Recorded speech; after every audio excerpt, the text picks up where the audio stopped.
What's up, everybody? Welcome back to the Mind Hiking Podcast. I'm your host, Brody Frye, and if you get offended easily, get out of here. No, I'm just kidding. Listen for 60 seconds first, and then you can leave. Just kidding. You're always welcome here. Everybody's welcome here. Just keep an open mind, and we're all just trying to learn and grow from each other. So share love, share ideas, and let's do this whole life thing together, guys. Fuck yeah. All right. Rock on. Got a pretty good one here for you, so stay tuned. Hello and welcome, everyone. I'm your host, Brody Frye, and here we dive deep into difficult questions. We'll map out thoughts, theories, and crazy ideas for the love of knowledge and growth. So, how do we answer some of the mind's toughest questions? This is the Mind Hiking Podcast.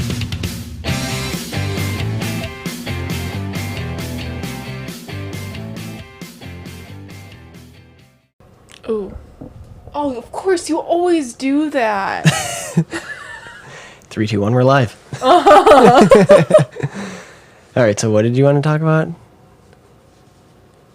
I'm kidding. I can't remember. First things first. Bing. On air. Thank you.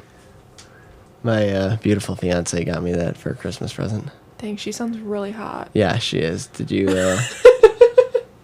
is this your first time seeing this? Yeah. Yeah, it's amazing, isn't it? It's so beautiful. I think it looks like she made it herself. Mm-hmm. No, if she made it herself, it would be perfect. But there's some seams that you can see. I don't know how to respond to that. I love you. All right, we can respond by getting hammered. Just kidding. It's an Arnold Palmer. And that was just for show because he has a Nesquik milk, chocolate milk right next to it. This episode requires 2 Arnold Palmers and a Nesquik chocolate milk. Yeah. Courtesy and thanks to Mrs. Frantz. Your mom's such a sweetheart. Yeah, we went to go do some wedding planning with my parents and just like talk some things through since we both work so much, so it can be very hard to like just sit down and think about things. And then when we got there, my mom was like, "Oh, I went to Costco and just got a bunch of food from you guys," and she gave us sweet. Like 3 monstrous large care package. Yeah, like 3 large, huge bags of just frozen chicken, anything like frozen chicken breasts, frozen chicken nuggets, like all of that. She gave us ground beef. She gave like just like not like little things. Like it was like literally bulk of so much. Yeah, the Costco stuff. Yeah, we couldn't even fit everything in our fridge. Which I've never been inside. I've never been to a Costco before. Oh, really? I've only been to Sam's Club. Their hot dogs are really good, and their pizza's really good. Same with Sam's Club. Sam's Club has food. Mm-hmm. I didn't know that. Oh, yeah. Yeah, they have awesome pizza. Massive slices. I wish the Sam's Club wasn't so far from us because I would go. Yeah, it's... Because the membership, I'm pretty sure, is only like $20 a month. And they got fuel there, and it's the cheapest ever. Dang. Ridiculously cheap. But anyways, I can tell you have been recording with this mic. You sit on this side when you do your episodes? No, I sit on this side. Oh, what the fuck? There's makeup on this. I haven't even recorded pop in like filter. Oh, because I'm like, it's not from me. Because I'm the only one that has ever used this mic, so I'm like, I have like kissed you, and then it could have gone I don't know, on. Maybe. I just noticed it, and I'm like, yeah, I sit on my chair still, and I record from this end. So cute, yeah. Because I'm like, pretty sure nobody else has used this mic. Oh my god. Lots and lots of people have used that mic. Including Bailey. Yeah, she's literally right here. Bailey, what do you have to say? She's so excited we're home. Bailey, what do you have to say? Can you speak? Use your words, you dirty dog. Speak. I guess. Oh my goodness, hi. What did you call me, you son of a gun? Bailey, speak. Oh my gosh. She, like, wants to jump off, but then the moment I let her, she, like, grabs back onto me. Can you speak? Can you my Good girl. goodness, that was loud. Girl. That was loud. You just blew out the speakers of people driving to work. Oops. My ears are ringing, but it's fine. That was really loud. All right. Dog words. They're just happy. They're gonna be so noisy because they're just like, mom and dad are home. Mom and dad are home. Oh yeah, yeah. I always go back and forth on like the power of words.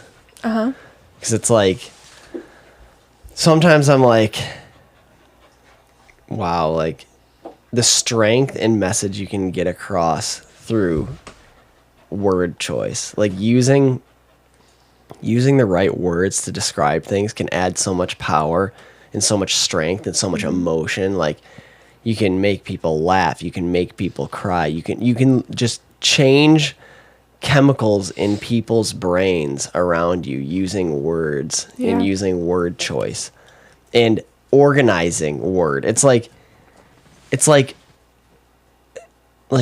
a beautiful solution, like just like concocting this sentence and outputting it into the world, and you can just like affect people around you. But then I also go back to like,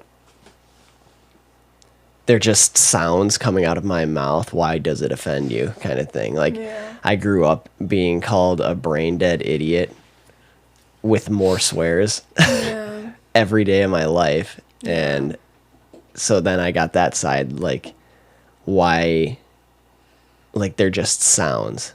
And it was like my coping method. But then again, like the strength and power behind. And you were saying that because it was your coping method, as in they had power. Shit, I guess you're right. Fuck. Yeah, you're smarter than I am. No, I'm not. Yes. No. Yeah, it's something, you know, it's definitely an interesting concept in my mind. Just that one I mull over fairly often. The power of the tongue. Yes. Yes. Yeah. It's Well, yeah, it's like the evilest part of our body. It is.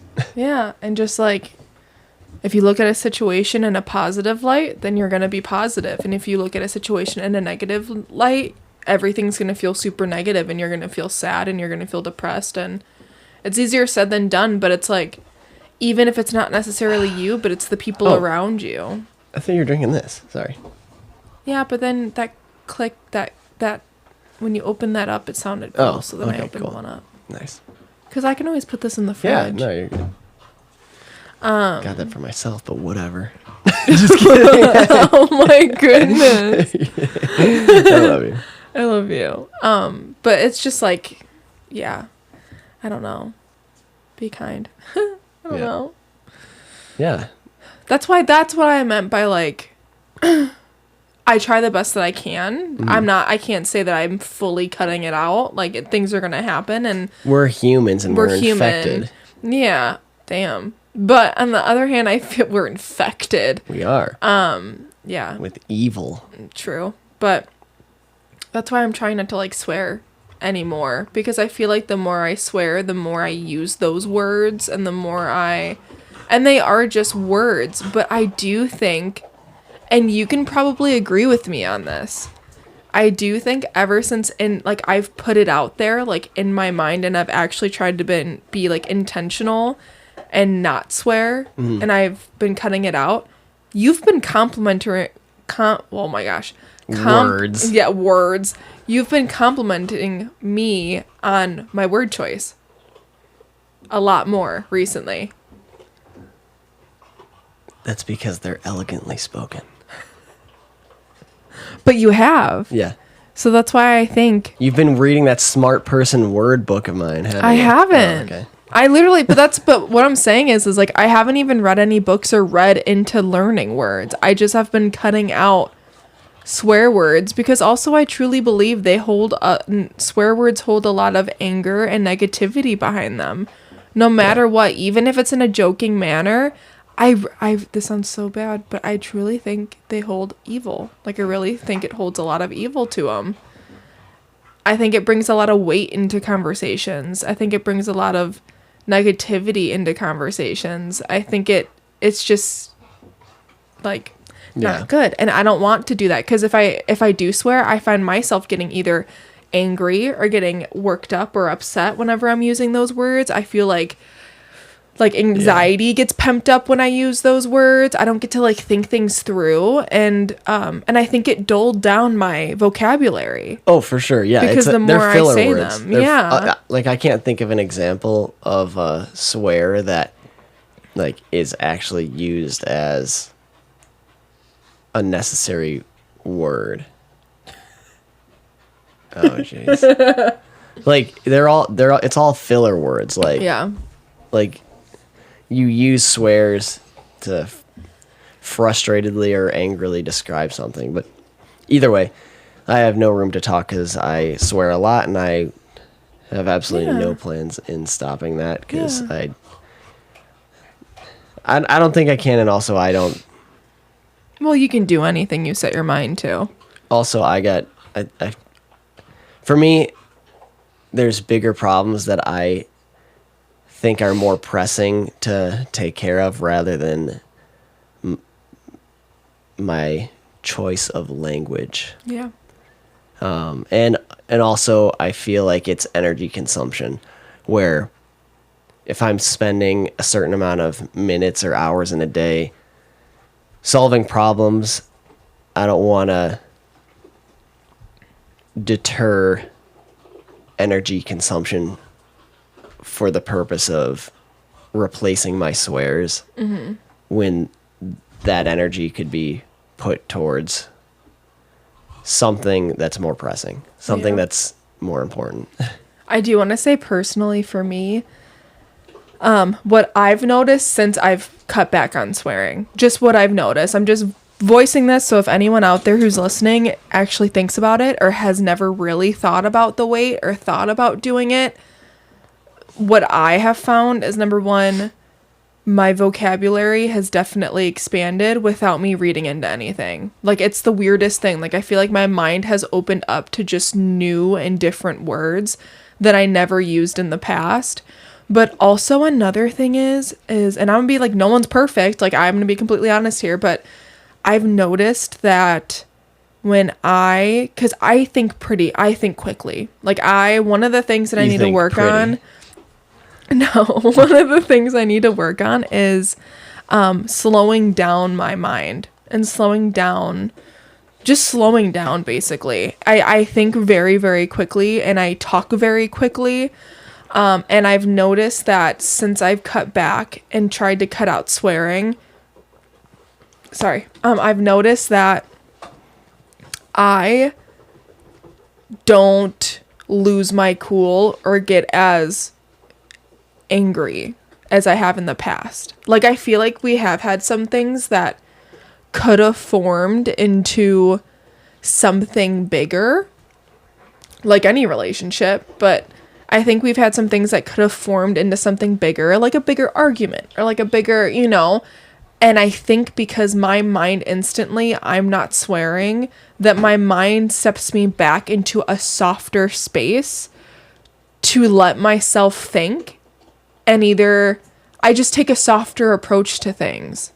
I feel like it lets me even just be more kinder, or even like hug you, even though we're fighting. Or like it just brings me into a softer, more understanding point of view compared to me instantly having that buildup. It's like it's like you have this buildup of something said, or something started a fight, like something's wrong, and typically that buildup I would keep going, and I would be like, what the or like I would, in the moment, like even me going like that, like I can feel like the buildup, like me getting upset. Yeah. But when I'm not able to do that, it's like it brings me back. Like, it literally. It helps me be softer. It helps me be kinder. It helps me. It takes that anger away from me. Yeah. It doesn't let me get to that place. It just like, I don't know. I feel like I like live. Like, I feel like I just, like, live, and it's easier for me to understand. It's easier for me to just sit back and just figure things out than the moment I throw swearing into anything is the moment I cry about something. You put It's the emotion moment into it. it's the moment I like stub Unnecessary my emotion. toe on a busy day and then I start crying because everything's falling apart. Like, Yeah. you know, like, and I stub my toe when I said shit or I said fuck or like anything like that. Like, it's just, I feel like whenever I say those words, it carries so much weight.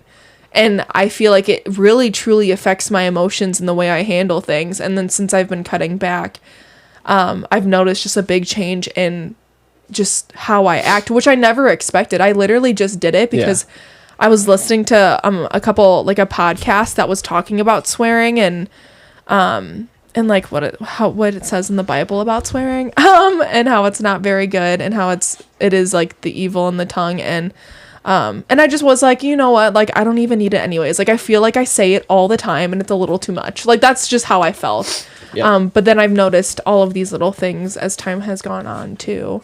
That I feel like Bless you, snoobers. that just has made the biggest difference.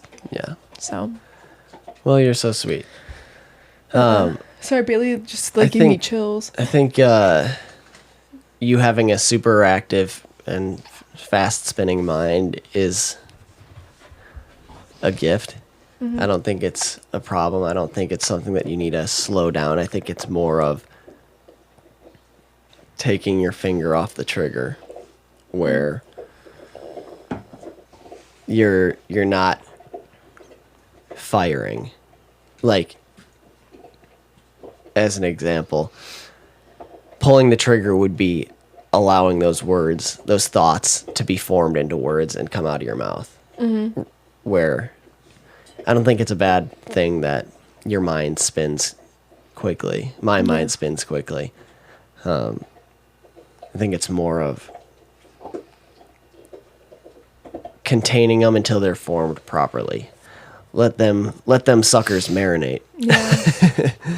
Before you spray raw uncooked meat out onto the dinner tables. Yeah. For an example. Yeah. But yeah, there's definitely emotion tied to those words as well. And I feel like when they do come out, you kind of get invested emotionally. But yeah, and I feel like it's really like person to person, because some words speak stronger to people, like certain people, than they do to others. Yeah. And like just growing up on the farm, it was just like every other word was a swear, and which is funny too, because I always hated swearing growing up, and like my mom and dad always used to joke with me, calling me the bad word police, because anytime they said something, and then anytime they swore, it was like I'd just be like, that's a bad word, and I just like say that's a bad word, and they would like mess around with me, because like if they were talking and then they'd swear, like they would catch themselves swearing, and like as I'm saying it, they would turn to me and be like, that's a bad word, and we'd all say it together. That's so cute. But they would just like mess with me like that, because because I always said that, and I never liked swearing before, but then like you became an adult. Yeah, then I grew up incorporated into the stresses of farm life, and just dealing with hardship and death all the time, and it'll bring that out of you. And working with my family and living with my family, and then seeing the same people for holidays, and it's just like there's a lot of stress, a lot of, I don't know. Yeah.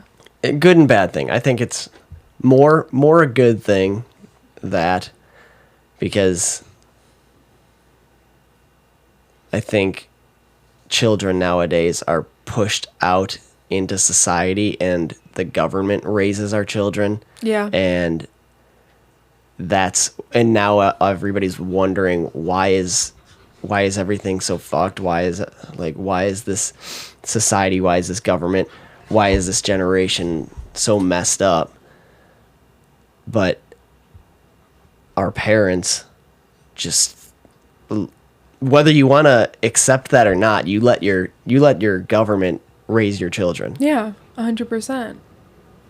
And people don't want to take responsibility for their children or their actions. And that's even like, I remember when I was in high school, I was always a really good kid, and I used to, I had really good grades and stuff, and so whenever my parents or my mom or my dad would go like take care of one of my grandparents, or they weren't doing the best, or anything like that, like, or even if it was just like we've done a lot, I had a lot of homework, I had a lot of tests, I just was feeling emotionally exhausted, like my parents would be like, or my mom, not my parents, my mom, she would be like, you know what, you can stay home, kind of thing. Like, you can stay home, you can spend time with me, or she would take me to go see my grandma, or like stuff like that, where the school like sends you letters, and then like threatens you missed too much school, and threatens to basically like get child services involved, like, stroke me. I crossed that so many times. I stayed home. I missed so much. And regardless, it's like, okay, I understand if like they're pulling you in the office and they're like, hey, you got F's and D's, you keep missing school, like what's going on?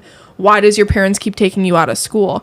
But it's the fact that it's like, I have good grades, I'm doing fine, if you talk to me, you'll know everything that I'm doing. Like, my parents should be able to take me out if they want to help with family, to help do whatever. The state or the government steps in as your parent and like tries to, they literally parent these children, and then they own and raise your children for you, because they are in charge of your children when you aren't there. And also, like you said, you can't even take them out of school. They are in charge of your children more than the parents themselves. Yeah.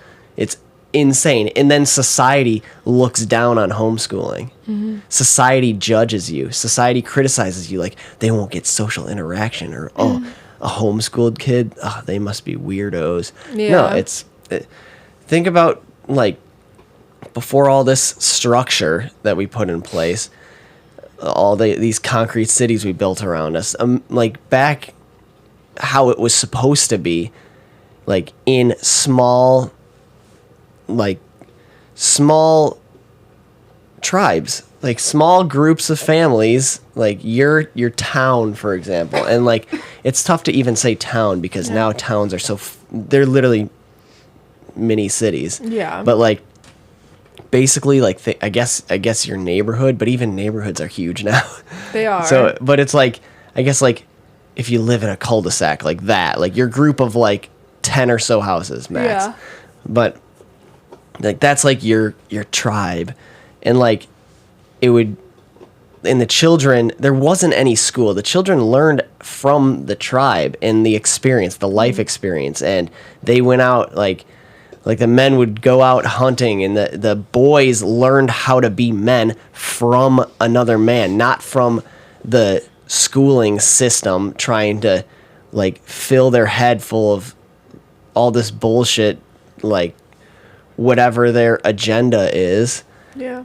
But instead, they could actually go out, see for themselves how you're supposed to be a man and how you're supposed to provide for your tribe. And then the daughters would be able to work with the mothers during the day and actually work with a woman and see how they're supposed to be. Yeah. And see what it's like to be an amazing woman as yourself. And also, I just feel like, regardless, like, even though those were like older times, it's timeless. It's timeless principles. Yeah. I feel like also, you can't say that homeschooled kids are going to be weird, and they will be weird, because that's how it's supposed to be. Well, they'll be, they won't be. And you don't want to be like society. But I also feel like that's homeschooling. Wait, I'm just saying, like, that's not what I was saying. No, why? What did I just say? They won't have the experience, and that's not what I was saying, that they will be weird because they'll be how they're supposed to be, rather than all Yeah, I meant like the experience of public school. Yeah. Like obviously they're not going to have that experience. Yeah. But what I'm saying is that also with homeschooling now, it's so different where there's so many different books and programs and things that you can put your kids in to help you teach your kids and to help you like, but you get to choose what you teach them. You get The to show curriculum, them. yeah. You're spending the quality time with them where also you're building that trusting relationship with your child. Yeah. To trust you, to learn from you. It's like sending your dog off to doggy camp and then getting it comes back to you, and then you wonder why it doesn't listen to you. Yeah, exactly. But also on the other hand, you also, if you're worried about your kid, you know, not seeing many kids, not meeting, well then go put them, there's literally like district activities for a reason. Like, if you look in your area, if you look in your county or wherever you live, look in that area. Bailey, look in that. She's like coughing. Hi. Look in that area and look up gymnastics. Look up anything. And then have your kid go to that. Like, we personally know families that homeschool their kids and then they put them in a dance class. They put them in something where then that kid makes their friends through that class. Yeah. And then that's how they have their friends. And they ask their friends to come over and they still have friends and have that social interaction, you know? I never liked team sports anyways. I just raced dirt bikes and played golf. Oh. And- Well, I'm just saying, whatever our kids want to do, they'll do. Yeah, having that social interaction is important too. But yeah, I always preferred. It's funny, people always wonder how the fuck did you go from motocross to golf, but to me, it's Well, it was very in your family. similar. That too, but Both of them were. not really. Golf really was. I mean, my grandpa was a golfer, and that's Yeah, it. and that's who you spend a lot of time with. And then your dad was in motocross, and you Yeah. spent all the time with him too. Yeah, it was motocross only was my life, and Yeah. until High school. no, Was it earlier? I quit before high school. Just got too dangerous. No, I meant like high school. You started with golf. Yeah, So there was a gap between there where you weren't doing either of them. yeah, a small gap. Oh, Yeah. okay. You were 13, right, when you quit? Yeah, Yeah. Oh, sorry. that's fine. Yeah, I just had a couple friends.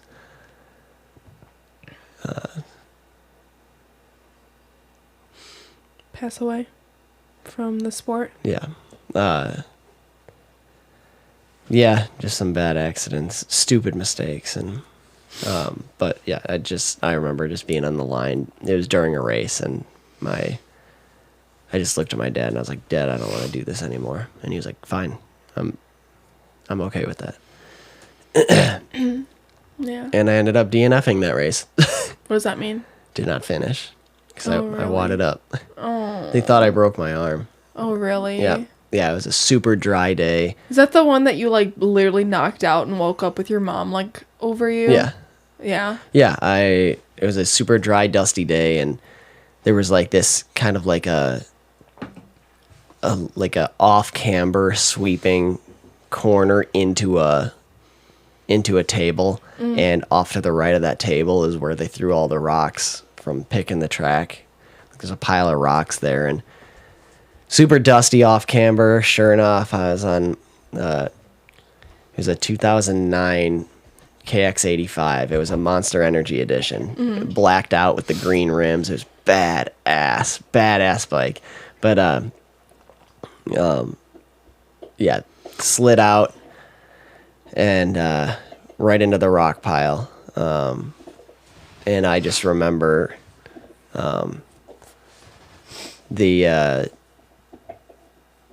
I just remember sitting up and I'm like, oh, what the fuck? And I like go to unbuckle my helmet, I pull my helmet off, and then I like go to lay backwards.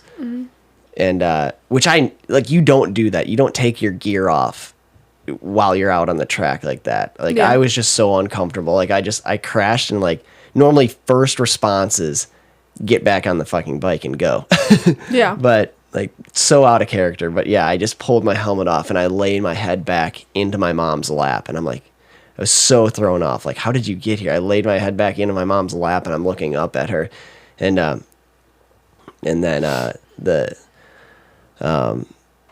EMT was right there and was like, just like I remember seeing, it was like from a movie scene, like they're standing over you and then they look off over their shoulders and they yell out, "We got a broken arm!" And I still have no idea what's going on, but that's so scary. And then they took me into the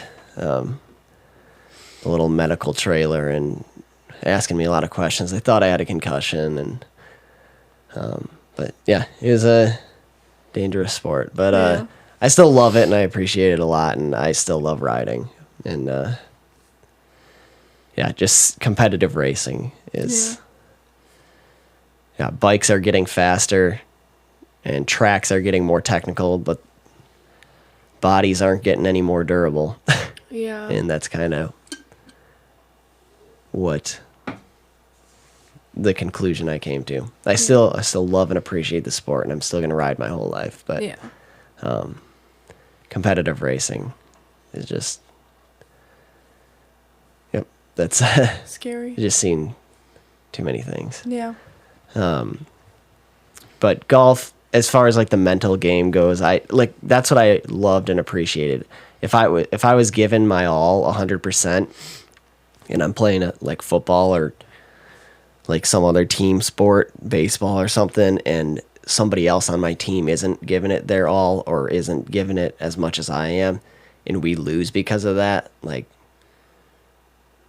screw that. If I make a mistake, like, I want that to be on me and me only. And if I'm giving it my all, like, I want to make sure that it's being put towards all the effort. Because if I have like teammates holding me back, like I never wanted to deal with that, and I never appreciated that.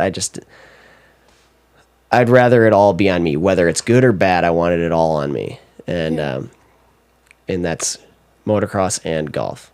And the mental game, like picking lines. You're making line choices at split-second decisions. Golf, not as fast-paced, but you're picking lines. You're placing the ball in a specific spot to give you the best odds to get it close for your approach, and then whether you want to be above the pin or below the pin on the green, and it's all about placement. It's just a mental game, and it's just like I love that, and it's like a big puzzle, like a puzzle on a track. So I don't know, I just like the things that keep my mind occupied, I guess. So that's what I appreciated about both those sports. So. I mean, I didn't do many sports growing up, but I jumped around with a lot of stuff. But I don't know, I like team stuff only because, like what I was going to say a while ago when you were talking about just like sorry, I'm losing my train of thought. Choco milk time. When we were just talking about like just my mind moving quick and your mind moving quick and all of that, is the beauty of humans and how different we all can be and how the same we all can be. You know, and saying the whole thing about like just letting things marinate and not having my finger on the trigger, basically. And I think that you're totally right. But also there's that part of me that's also like, but no, because I feel like I need to be better with my word choice. And again, I think I like how I've been approaching things. But on the other hand, I always loved about myself at the fact that I'm such an open book. I can never keep anything to myself. Like, I'm always very myself and very, like, I can't, like, things just fall out of my mouth. I can't keep anything. And we're, in a way, like, no one has to wonder where they stand with me. Like, not, like, I'm a very upfront, transparent person, you know, that I feel like in a way that comes with it, where, like no one ever has to second guess where they are with me, because I say how I feel. And how I'm saying it is always from me just trying to solve it, like trying to be like, hey, this really hurt me, so what can we do to fix it? Like what can we do to make sure that doesn't happen again, you know? And I would want someone to be the same way with me. Like, I can't read anyone's mind, you know? And the beauty about being a part of a team is that so many people are different, that like being a team, learning about other people, having to work with other people, having to problem solve with other people, having to understand other people's strengths and other people's weaknesses to then work as a team and be successful. You know, I feel like there's such a beauty in teamwork sports and stuff like that for that very reason, because it helps you learn and understand others, and also helps you know your strengths and your weaknesses and feel confident where you're good, you know? And also you can learn from someone who's great at something that you're not good at, and you can learn to grow because of them. You know, like I just feel like there's such a beauty in teamwork as well than it just being on yourself, because if it's just yourself, you only see or grow what you see or know. That's the difference between training and performance. Yeah. Go ahead. That's that. I thought you were going to elaborate. No, that's all. Because you can still learn and grow and appreciate the gifts of someone else, or in the knowledge and the skills of someone else in training, even in a solo sport. Yeah. And even from your competitor, you can learn and adapt. And like, that's like with motocross, it's like a dance. Yeah. Because you're competing all together. You're all out there. And you don't just have the terrain, your environment as the obstacle, but you have your competitors as variable obstacles as well. Mm-hmm. Where golf, not so much. Like you're not like actually, your competitor isn't changing the environment. No. But, or getting in the way or anything. But yeah, sidetracked. But what is beauty to you? Beauty? Yeah, you use that word a few times. Beautiful. Like makes my heart flutter, I think is like a positive feeling. I don't know. Like I just meant like that's the beauty of humans, is like we're all made differently, and none of us have the same genetics. Like we're all customly made. Like no one can be you. What's beautiful about humans being different from each other? Because we're all customly made, and no one can be you. Like everyone has different. Literally, we could even have like very similar. Custom kind of means like you're, like somebody selected that. Well, no. I would say uniquely. Well, also, I mean, I'm thinking from like a standpoint of like God creating us. Sure. That's custom. But also, I mean it from the point of view of someone can have like a similar trait, but then something can come along that's like a life event with like a friend, like a fight with a friend or a parent, or like anything like based off of our childhood and like just different experiences in our life that can also give us different traits, like, and make us different, you know? Or like how me and you met, we had completely different childhoods and upbringings, and you're the oldest, I'm the youngest, but yet there was something about us that were still very similar.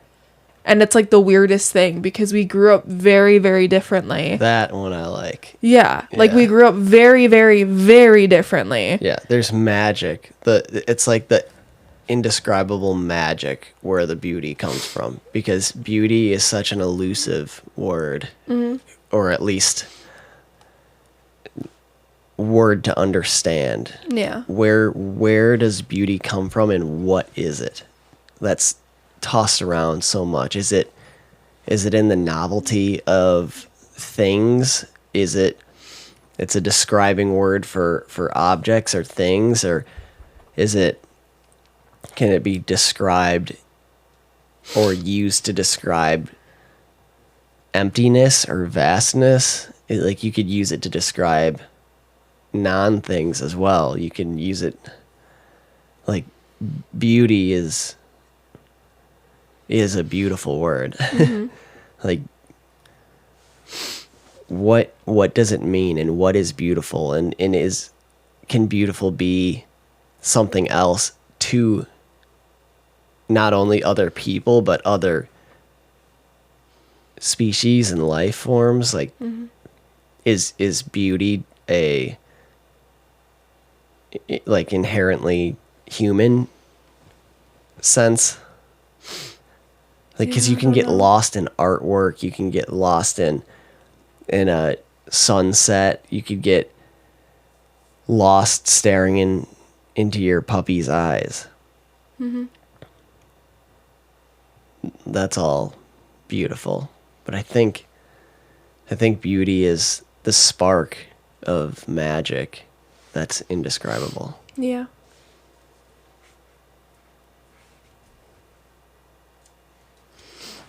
What do you think? I agree with that. I don't know. I already said what I think.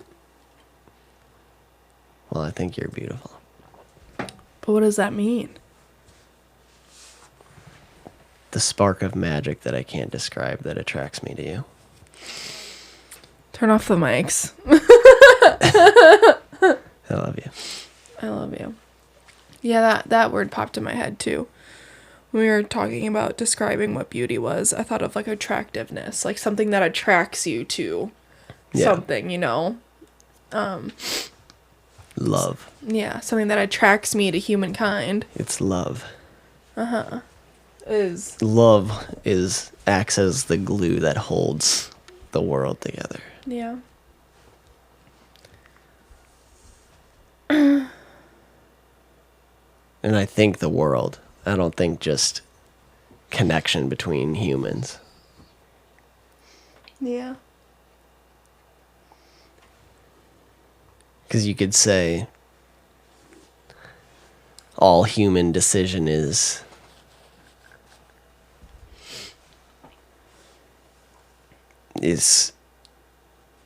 based off of a reward system. Like,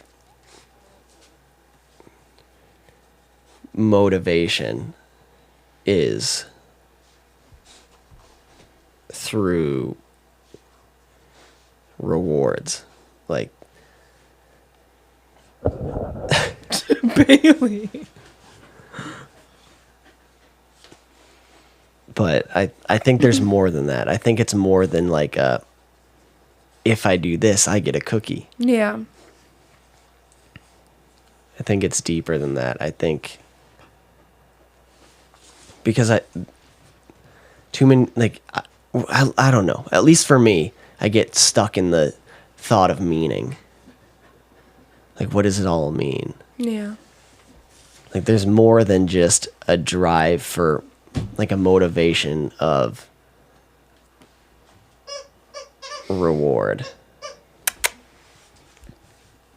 No. Leave it. Leave it. I don't know.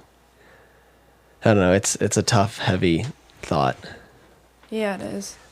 I'm a little too tired for that. My mind is going blank. I love you. I'm sorry. I love you. It's okay. I don't know why. I like adore that you go so deeply into subjects like that and like questioning the meaning of life and all of that. I can't dig that deep. I don't know what it is. I think and there's nothing wrong with you questioning it at all. But also, like, I'm not saying that I can't dig that deep, but I think I genuinely since I was younger, I've always had just a lot of faith. I've always been very religious and had a lot of faith. And don't get me wrong, I've had my moments. Like, I'm not perfect. I've had moments where sometimes I would question, like, if God was real kind of thing years ago. But I've always had this faith. Yeah. This just, everything will be okay. And I think it will, I too. I never felt alone. I think things are set in motion. Yeah. And if like you said, it like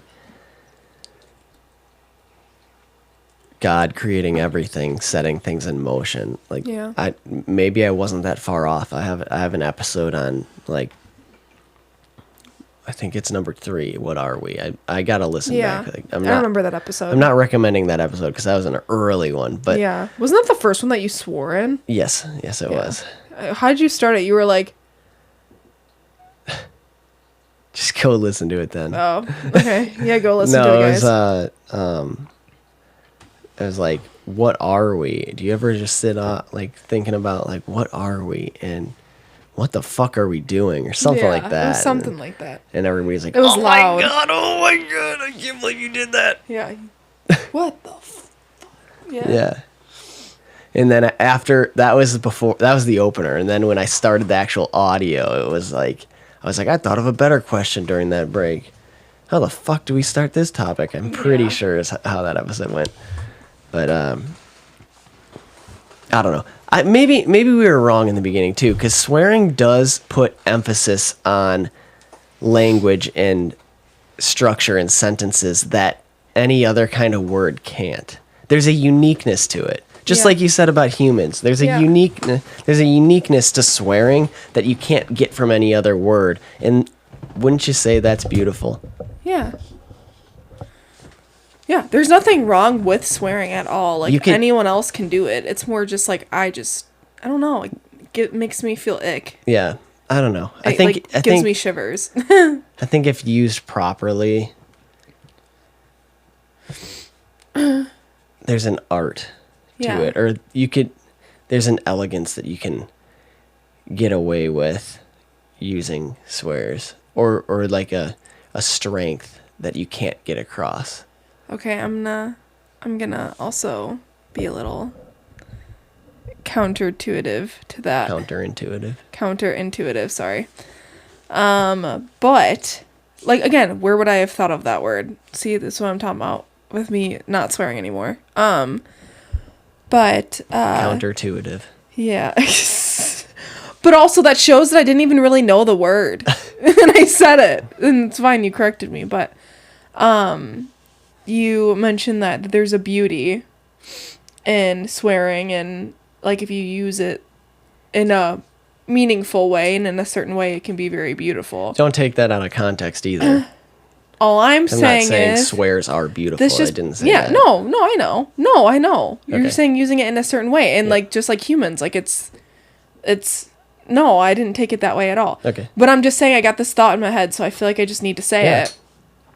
But when you said that, I instantly had a thought in my head that said that there's a lot of evil things out there that also are beautiful, and typically things that you're not supposed to be doing or things that are evil typically are the things that make you feel the best and seem the most beautiful and are shiny and pretty and are easy. Ponder that.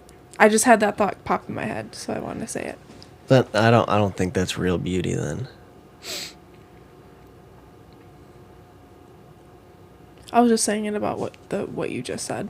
Like, About the swearing. I wouldn't say like a flashy object is beautiful. I think there's a big difference between pretty and beautiful. Yeah. Maybe I'm wrong. Maybe I'm using the word wrong. Maybe everybody else is using it wrong, or maybe I'm using it wrong. Yeah. I don't know. But I think beautiful is much deeper than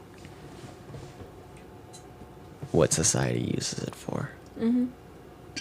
I think that word's tossed around too. You know, I think there's a bigger problem than swearing. I think the bigger problem than swearing is tossing around words that are stronger than swears, such as beauty or such as love. Yeah.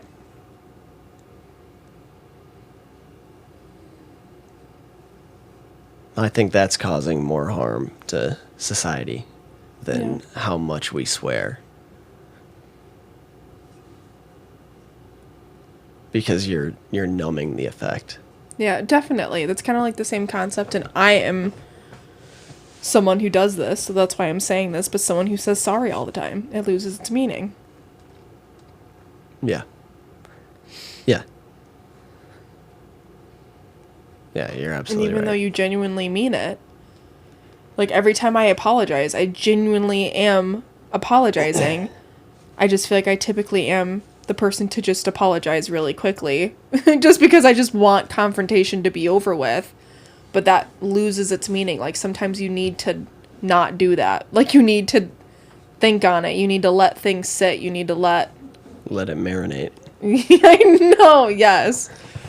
Then apologizing super quickly, because then the more you do that, the more people, or like I say it all the time. So I need to not. What'd you say? Need to not what? Apologize all the time. Because it loses its meaning. Yeah. Yeah, there's... I don't know. I think there's a uniqueness to everything, and I think... I don't know. Everything in context. That's important. Yeah. Because there's a... Like, if you listen to specific points, and this could go for the Bible as well. Yeah. But if you pull specific sentences out of my podcast, there's a lot of contradictory things. I mean, you could focus on one episode, and I could say 5 things that contradict each other out of context. Yeah. In the Bible, people do that. They pull things out of context that contradict each other, and they say, what is this nonsense? Yeah. Like, how could it say this but also say this kind of thing? But there's confusion because it's out of context. You need the full story. And also, there's confusion in the translation where there's words that it's... The English language sucks. There's so much lost in the coding and then decoding. Yeah. Because what you're doing is when you take things in through your senses, you're coding it in your mind, making them into words. You're coding it into words and then sending it off. You're transmitting it to another human through words. They're receiving your words, and then they're decoding what those words mean in their mind. Yeah. And through that transmission process, it loses its resolution. Yeah. And I struggle with that too, with like just descriptions. And when I'm thinking about the world, and when I'm talking on this podcast and I'm trying to get something across, like the resolution isn't there, but I'm doing the best I can. Yeah. And I can't get across. Like when I get into my little deep spells, like there's episodes that I absolutely adore, and I just love them. But like I got the message across as best as I could, and it doesn't have the strength near what I meant. Yeah. And that's just the problem with the language. And I think that's going to be a problem with any language, because I think every language has its flaws, because it's not, you'll never be able to explain an emotion. But specifically, I think with English, I think it cuts out a lot of pixels. Yeah.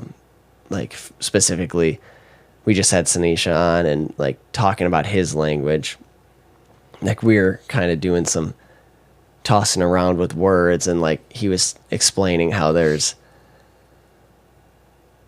like a word for, like we were talking about a word for frogs, and there's like a different word for like a male frog and a female frog. They're different words. And I'm like, and then like there's other languages where there's multiple words for the word love. Yeah. Like in a descriptive sense, such to a as friend, to a partner. Love as in like love of a best friend. Yeah. Love of a parent, love of a partner. There's so many different forms, but like in English, it's like love. That's it. Like, what do you mean love? So, yeah. But you've had your hand up for the last 5 minutes. No, it's okay. But I just wanted you to finish what you were saying before I like tried to chime in or anything. Thank you. I appreciate it. But what I wanted to say too is, one of the things that I like don't agree with with society is cancel culture, because like you said, there's a lot of contradictory things where you can pull things from your podcast that you said a while ago, and then you say something now and it contradicts itself. And same thing with the Bible. And you've even pointed this out to me, where I'll point something out about that's in the Old Testament, and those of you who don't know, that's before Jesus, and God said something or did something, and then I read the New Testament and they kind of contradict itself, or it just has a different meaning. And that just shows the growth of people, and shows that you always have to look at the timeline too. Like, even if I look back at when we first started dating, like there's a lot of things that you've said and that I've said that we do not feel the same way, or we're not on the same page with that anymore. And we're the only constant is change. Yeah. So stroke me. Don't pick something out and then be like, this is who this was, and now yeah. Cancel these nuts. My goodness. Yeah, that was another thing that I just really wanted to stress too, that I don't even think it's necessarily like, our language isn't the best, but like, also, you're not the best either. No, but I was also saying, like, America also is America for a reason, and we also have a language that's cut down so small because we have so many people of different cultures trying to learn it. If we had he, she on everything, number one, would not pass in America nowadays. But also, if we had different types of love and different types of things, there's deep meaning in that. But I just feel like we do live in a country that's full of different cultures and different languages, and people trying to learn our language. It's the melting pot of the world. It is the melting pot of the world. That's why every other country, their language is way more in depth, but ours is universal for people coming here. We like you said, we're the melting pot of the earth, and I think that's why it's like that. So that's a unique perspective I never thought of. Yeah. Kind of like that. Yeah. You're so smart. Thank you. America's really cool. America's really cool? Yeah. You're really cool. I mean, I think we're not cool now. I think there's a lot of countries that are cooler than us now. But the way that we started... What does cool mean to you? I'm just kidding. We don't have to get into that again. Cool means that I'm not living paycheck to paycheck.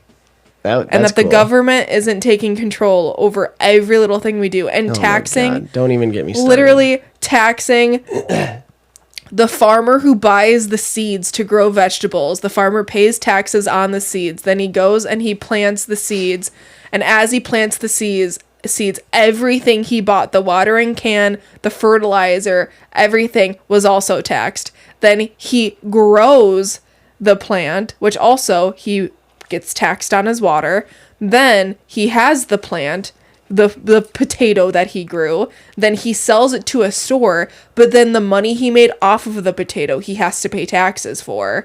He has to put some of that percentage to taxes. And then on top of that, while he drove to sell the potato, he paid highway tolls. So he's putting that towards the government.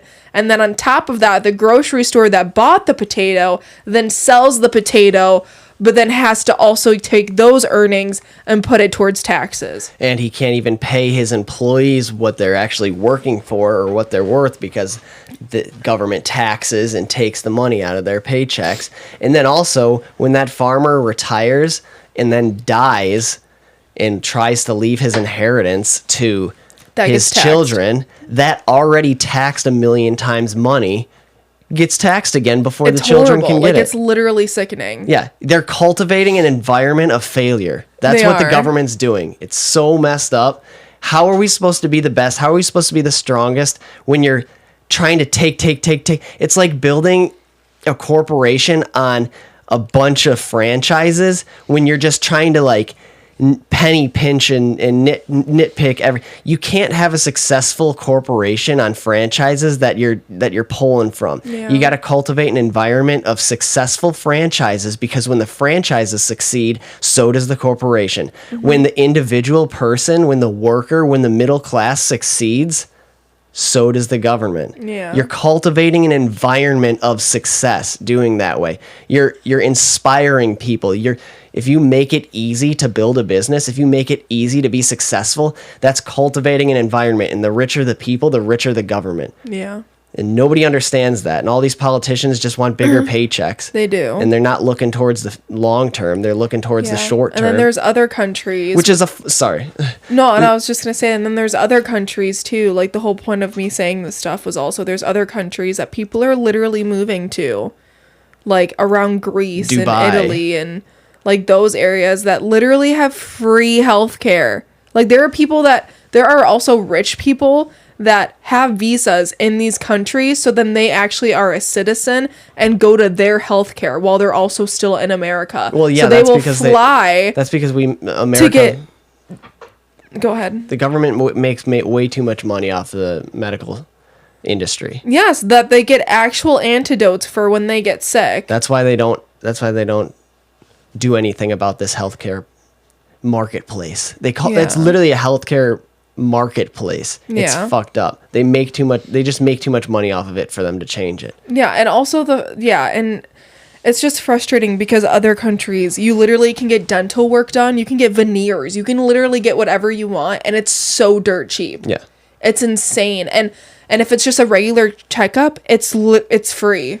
Like, it's insane because also we're the only country that number one is living paycheck to paycheck, but also we have hustle culture, and they sit here and they want us to literally work till we're 80, 90. They want us to literally work till we die, basically. Like one of the candidates that's running for president literally said that like, oh yeah, I'm gonna raise the retirement age, blah blah, because we've realized that most people are she said something like it was like are dying around their 80s, so we're gonna raise it to 75. And everyone's like, wait, so you want everyone to retire 5 years before they die, or just work till they die? Well, yeah, because that's why they can't afford the social security payout, so they want people working longer. Yeah, it's just so horrible. And it's just other countries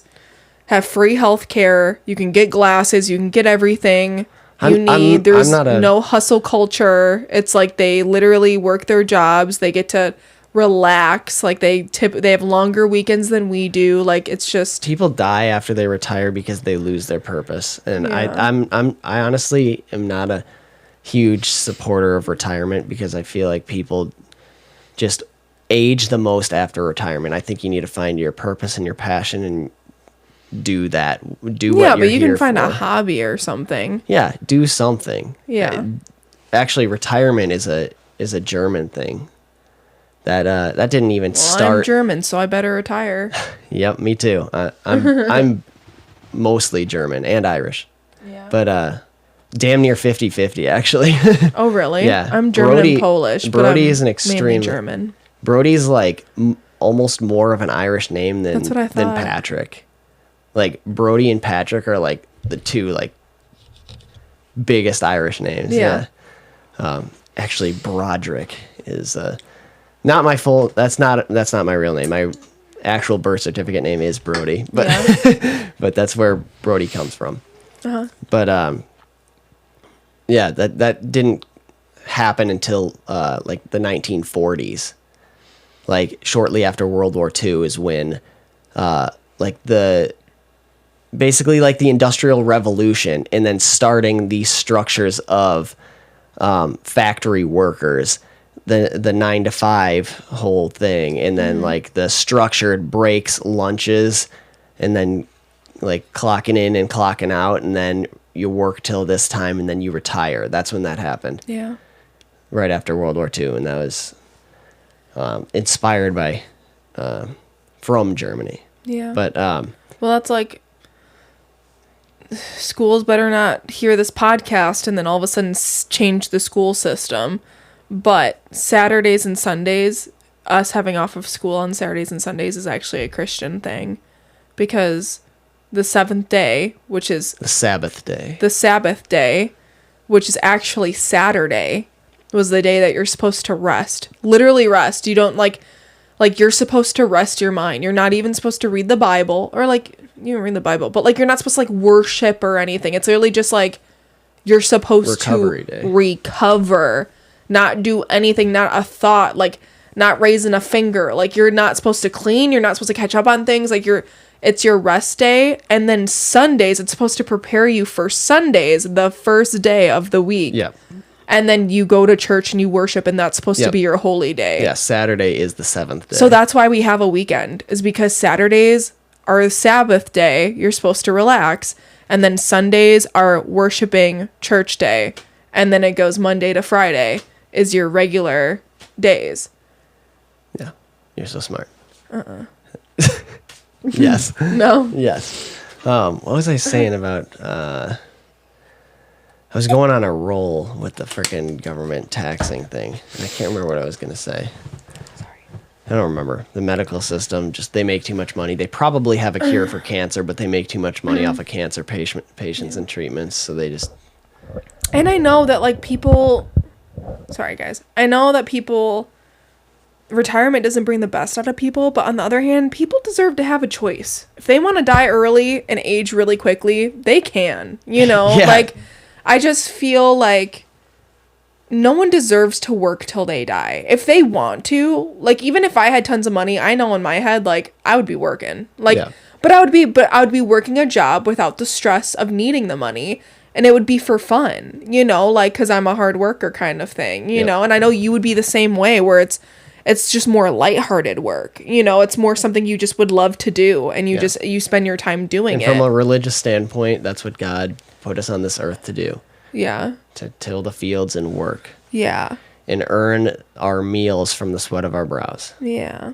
And when you retire and you lose your motivation and your drive, that's when you die. Yeah. Like, look at my grandpa. He's never stopped working. He works just as hard as he ever has, and he's strong as an ox. Yeah, true. Worked right through cancer, literally through cancer. Yeah. Like, skin and bone, and still out there working. Yeah. Carrying the colostomy bag. And literally. Yeah, that's crazy. Yeah. Yeah. And the doctors told him, don't leave your house. You should be bedridden. Yeah. And he was out there working because he's stubborn. Yeah. And got right through that, and he's strong as ever. Mm-hmm. Super inspiring. Yeah, super inspiring. You need those muscles. You need to work them. Yeah. Keep going. But, yeah, America's great, but the taxes and the government, a lot needs to change. Oh, that's what I was saying. Yeah. Yeah, you're absolutely right. But politicians are thinking short term rather than long term. That's what I was saying. Mm-hmm. This is literally a fundamental human. This is literally like at the core of human existence is putting delayed gratification. Mm-hmm. That's what it is. And these politicians want their higher paychecks now, and I don't really care about the future. Just like look pretty and get everything. There's that word again, pretty. But because that doesn't have a deeper meaning. That's just a flashy, shiny object, which is all they're after. Mm-hmm. And it's just now, instead of delayed gratification, which is how you get through the winter. And I mean winter as in literally and figuratively. The winter as in the winter season, and winter as in the hard season, the challenging, the difficult season of life. Yep. That's how you get through it. You prepare for it, and you store a percentage of whatever you're getting, and that's what gets you through. Because if you don't, if you're just like, oh, I want all this meat now, like let's have a big feast, and you don't store up for winter through the cold season, next thing you know, you're not going to make it. Yeah. You're going to freeze, you're going to run out of food, and you're going to die. Yeah. And that's natural selection, because the ones that were able to learn to delay gratification survived. But now in today's society, it's immediate gratification. Yeah. And it's okay because we built these structures around us Yeah. to keep everybody safe. And now everybody forgot how important delayed gratification is. And also, you saying that we built these structures around us to keep us safe.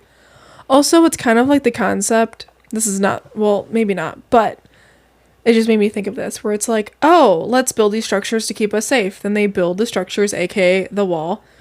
And I'm getting controversial. And then... Good. This whole podcast is. Yeah. And then... Remember, canceled these nuts? Yeah.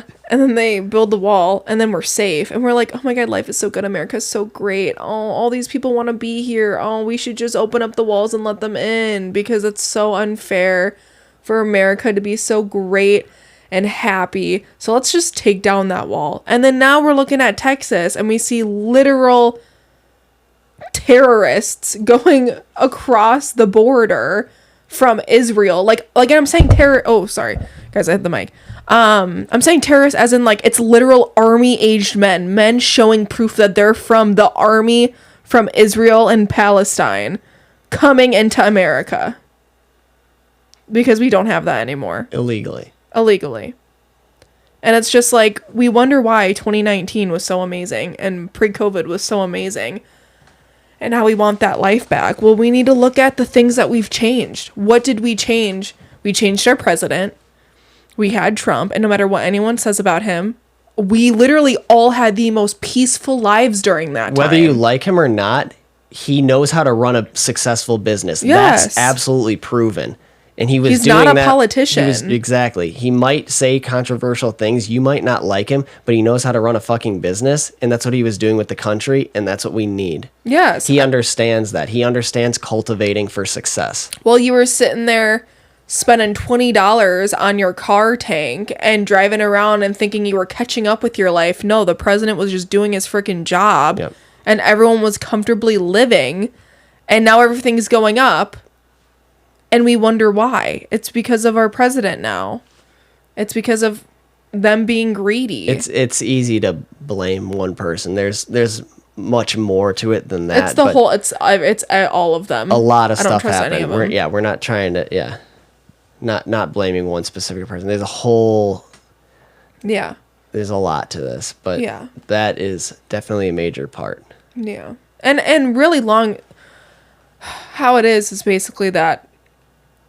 Technically, the government should be our voice, but should be listening to us. The government serves us. Yeah, but the government is running us. Yeah, it's backwards. Yeah. Yeah, they're public servants. Mm-hmm. And they think that they got the power, which is ass backwards as fuck. Yep. That's a time where you can't get that message across without swears. Yeah. So I'm picking my nail. I'm sorry. Yeah, you're getting worked up. Yeah. Okay, well. It's just annoying. I love you so much. I wish I was in my 20s when Trump was president. Why? You weren't? No. Oh, I guess not. I was 19. Yeah. I meant like my 20s, like now. Why? Like 21, 22, 23. No. More like 22, 23, 24. I think the American citizen that has seen enough to know and be smart enough to realize like we made a mistake as a whole. And I'm saying we as a country as a whole made a mistake, and I think we're learning from it. And I Yeah. think this next election is going to be, I hope so. yeah, I think this presidency was eye-opening, and I think it was important, and I think we probably needed it to open our eyes to see all this. We uncovered the last 4 years, we uncovered a lot of You know. dirty shit. I know, but I don't trust it only because as us, sorry to say our location, but like we live in Illinois and we know so many dirty things about Pritzker and he's still in office. And he still won. Yeah. And I even know, no matter anyone's opinion, like Republican, Democrat, I have many people in my life that have complete different views than me and would vote the opposite of me. And we all, if I talk to anyone, the common thing is that they don't like Pritzker. Yeah. So I don't know how he's still in office. And I get afraid. Bribes. But I get money. afraid this is the president. Like, that would still happen. Because Yeah, they mess with votes and stuff. Because there was Yeah. even proof of them messing with votes before. Yeah, using absolutely. dead people's names. Yeah. People who were dead. Having them vote. Yeah, that's like electronically. that's like a running joke is like, yeah, my grandpa voted Republican his entire life until the day he died. And he's been voting Democrat ever since. Yeah. It's insane, and that stuff's real. Dead people voting for extra votes and Yeah. tampering with ballots. Why do you think they pushed the mail-in ballots? Why do you think there was a whole COVID bullshit? Yeah. So people stay at home and people do these mail-in ballots, and then they can fucking tamper with them, and there's video footage of all that.